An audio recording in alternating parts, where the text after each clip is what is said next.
পল্টু বাড়িতে আছিস নাকি? আরে ভাই শিগগিরই বেরো, দরকার আছে। এই তো আমি এখানে। কি দরকার?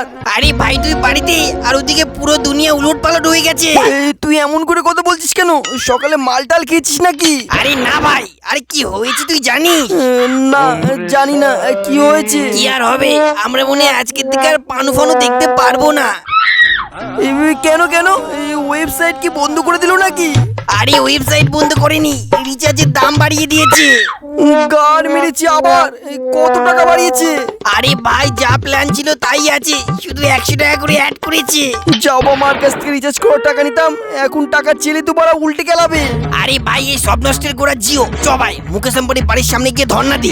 বলছিলাম চল ভাই, বিয়ে চ্যানেলে পোর্ট করে নি। আর ভাই বলিস না, আমি তো বিয়ে চ্যানেলে পোর্ট করেছিলাম, বালের নেটওয়ার্ক, আরে 2G পাই না। ওরে কাঁচা বাদাম আসে পাকা বাদাম, আমার কাছে পাবে শুধু ভাজা বাদাম। কিরে বাবা খেচা হঠাৎ? ওই আঙ্কেল মানে সেমন কিছু না, ওই একটু দরকার ছিল। পল্টু তোর মুখ কেমন শুকায় গেছে? কোথায় বাবা? শুকায়নি তো। ছাড় বার্থডে, তোর মা কোথায় দেখছি নে? আমি কি করে বলবো? রান্নাঘরে মনে হয়। মনে হচ্ছে আবার সেই স্টেশনে গিয়ে ওয়াইফাই কানেক্ট করে পানু ডাউনলোড করতে হবে। তোমার কি মান সম্মান বলে কিছু নেই? ওরে কিসের মান সম্মান? ছেলেপিলে এখন বড় হয়ে গেছে, আবার মান সম্মান কিসের? সারু বাদ দাও। বলছি কি রান্না হচ্ছে? কি আর হবে, তোমার স্পেশাল খাবার রাইস, সুসর মাংস আর ব্যাঙের ওরে চপ। তুই কি বলছিস? আসলা চাটনি করতে কিন্তু ভুলিস নে। আসলে চাটনিও করবো। ওরে না করলে হয়? আরে আমি ওই ঘরে টিভি দেখতে গেলাম, আমার জন্য গ্রিন টিকটিকি চা দিয়ে যা। 10 বছর পর। আরে মা কোথায় গেলে? কখন থেকে ডাকছি শুনতে পাচ্ছ নাকি? আরে এদিকে আসো। তোর আবার কি হয়েছে? এমন সারের মতন চিল্লাছিস কেন? তোমাকে না কালকে বললাম আমি মোবাইলে রিচার্জ করতে যাব, বাড়ির দলিলপত্র সব রেডি করে রাখতে। আচ্ছা এই জন্য তো গরম। তো ছোটবেলা থেকে এত বড় হইছিস, তোর মোবাইল রিচার্জ করে টাকা কেড়েছে। এই তো শেষ, আর তোর টাকা দেবো না। মা ভুল হয়ে গেছে, আর কোনোদিন হবে না। দাও না, মোবাইলে রিচার্জটা করে নিয়ে আসি। নে নে, খুঁজে খুঁজে 2.5 কাঠা জমি দলিল পেয়েছি। 2.5 কাঠা জমির দলিল? এই দলিল তো 15 দিনের প্যাকও মারা যাবে তুই না। এখানে দাঁড়া, আমি দেখি ঘরে সোনা দানা কিছু আছে নাকি।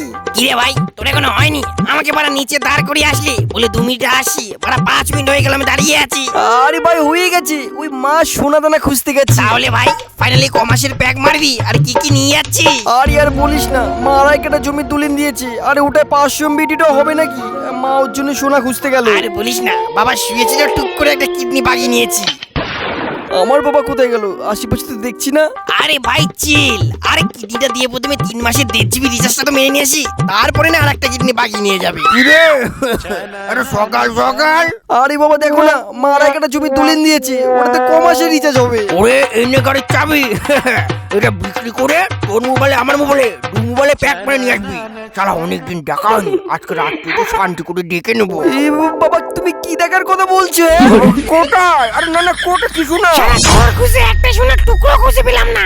ও মা বলছিলাম কি, খেচা খেচা বাবার কিডনি নিয়ে এসছে, তুমি বাবাকে বলো না বাবার একটা কিডনি খুলে দিতে। ওরা হারাম দাদা, তুই কি পাগল নাকি? যা দিয়েছিস বড় সেটা রিচার্জ করে নিয়ে আয়। এই কি গো, তুমি না বাবা, তুমি এমন কথা বললে হয়? ওর বিগত 5 বছর মোবাইল রিচার্জ করে দেয়নি, সেই কথা তো ভাবো। স্কুলে সবার মোবাইলে 1 বছরের রিচার্জ করা মা, 2 জিবি করে ডে আর আনলিমিটেড পাচ্ছি। ওরে আমার সোনারে কাঁদে না, তুই আপাতত এই মাসে রিচার্জটা তো করে নিয়ে আয়, দরকার হলে পরের মাসে তুই আমার কিডনি খুলে নিয়ে যাস।